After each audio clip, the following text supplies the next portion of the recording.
Today I'm going to be showing you how to make one of my husband's and I's go-to weeknight meals that we love and can't get enough of. Healthy spicy chicken pad thai is what's on the menu tonight. It can be made in about 30 minutes. It's healthy, full of flavor, and I know you're going to love it. So let's go ahead and get started.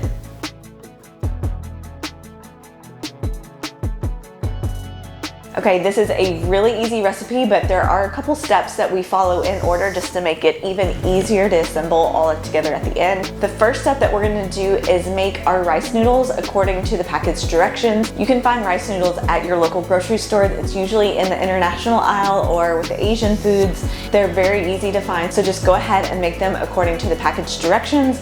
Once they're finished, drain them, set them to the side until we need them at the very end. The second step is we're gonna make the sauce for this pad thai so that it is ready to go when we need it at the very end when we're combining everything together.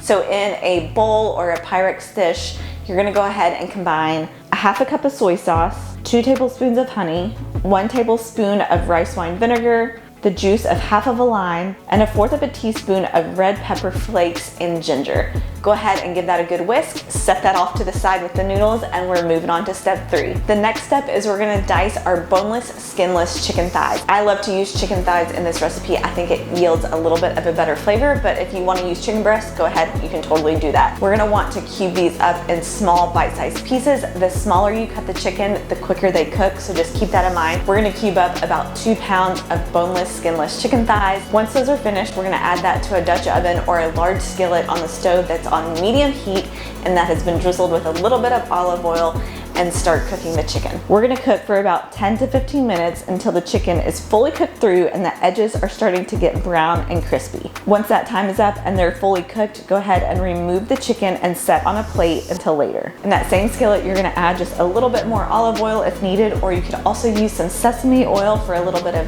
added flavor. And you're gonna add half a cup of bell peppers that have been thinly sliced and a half an onion that has also been thinly sliced. Add it to the Dutch oven and we're gonna saute for about 5 minutes on medium-low until they both start becoming nice and soft. Once the veggies are nice and soft, move them off to the side and crack 2 eggs right in the middle of the skillet. Begin to scramble and cook the eggs. Once they're cooked all the way through, combine them with the vegetables, and this is where the magic happens, and we toss everything together and it is ready to go. Once the veggies and the eggs are finished, go ahead and add the chicken, the noodles, and the sauce to the pot, and give it a gentle toss with tongs to make sure that everything is coated. We're gonna let this simmer for about 5 minutes, but just go ahead and let it simmer for just a little bit to warm everything back up and get it all nice and coated and combined. After that, remove from the heat and it is ready to serve. I like to serve this with sprinkled peanuts on top for a little extra crunch, some fresh cilantro, a squeeze of lime to just brighten up all the flavors, and if you're a spice lover like my husband, then a good drizzle of sriracha sauce on top. You get to adjust the heat level in this recipe. It's not too spicy,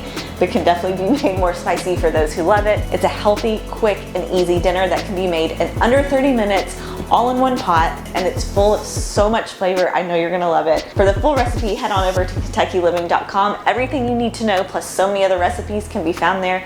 Thanks so much for joining me in my kitchen today, and until next time, I'll talk to you all very soon. Bye.